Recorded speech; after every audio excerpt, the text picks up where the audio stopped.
प्रदेश के कर्मचारियों के लंबित डीए, एरियल और अन्य मुद्दों को लेकर आज हिमाचल प्रदेश कर्मचारी महासंघ की आम सभा शिमला में हुई, जिसमें आगामी रणनीति तैयार की गई। महासंघ का कहना है कि वे सचिवालय कर्मचारियों की मांगों के साथ खड़े हैं। सरकार कर्मचारियों की अनदेखी कर रही है और इसका खामियाजा भुगतने के लिए तैयार है। कर्मचारी नेता हीरालाल वर्मा ने कहा कि सरकार को कर्मचारियों की मांगों को लेकर चिंतन करने की जरूरत है। उन्होंने कहा कि सचिवालय के कर्मचारियों के साथ खड़े हैं। सरकार और कर्मचारियों के बीच तालमेल होना चाहिए। सरकार को सचिवालय कर्मचारियों से वार्ता करनी चाहिए। सरकार कर्मचारियों की मांगों को अनसुना नहीं कर सकती है। पहले भी सरकारें रही है, लेकिन उन्होंने कर्मचारियों को अनदेखा नहीं किया। उन्होंने कहा कि प्रदेश में 4,85,000 कर्मचारी और पेंशनर हैं। उन्होंने कहा कि कर्मचारी चैरिटी नहीं मांग रहे, बल्कि इसके लिए वे श्रम करते हैं। वहीं उन्होंने कहा कि यूपीएस कर्मचारियों के हित में नहीं है, ये एनपीएस से भी बदतर है।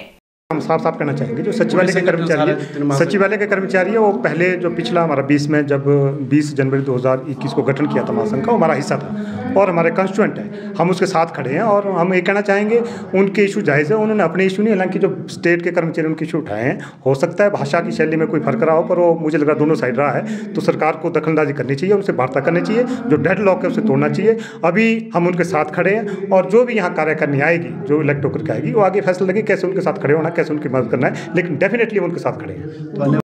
जो दिए गए हैं, अब मैं अपनी बात में कहूँ, जब हमने एक्शन किया तो 10 नोटिस मुझे दिए गए, तो वो कोई बड़ी बात नहीं है, नोटिस का जवाब जाता है। पर उन्होंने कोई ऐसे डेफिनेटरी लैंग्वेज यूज़ नहीं की है।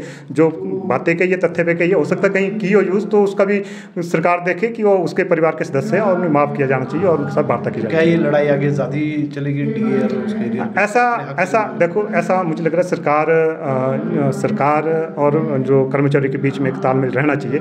और प्रदेश के परिप्रेक्ष्य में आप जानते हैं, लगभग 4,85,000 कर्मचारी पेंशनर्स हमारे बीच में जो आज खड़े हैं। हम लगभग बाकी संगठन भी होकर लगभग 4,85,000 कर्मचारी पेंशन को रिप्रेजेंट कर रहे हैं। तो अल्टीमेटली वो एक हिमाचल प्रदेश की जनता का बहुत बड़ा हिस्सा है। वो वोटर तो आपके 59 लाख है, उसका एक बहुत बड़ा हिस्सा है। तो सरकार को देखना चाहिए कि पहले भी जो सरकार है, ये वो यहाँ कर्मचारियों को एक स्टार्ट के रूप में मानती थी कि यहाँ से मेरा स्टार्ट शुरू होगा। तो मुझे लग रहा है वर्तमान जो सरकार बैठी है उसको अपने इस पर चिंतन करना पड़ेगा। जिस तरह से कर्मचारी से शिफ्ट कर रही है, तो अन्यथा उसको उसका एक खामियाजा भुगतना पड़ेगा, क्योंकि कर्मचारी में आज हम देख रहे हैं कर्मचारियों में भारी क्रोश है।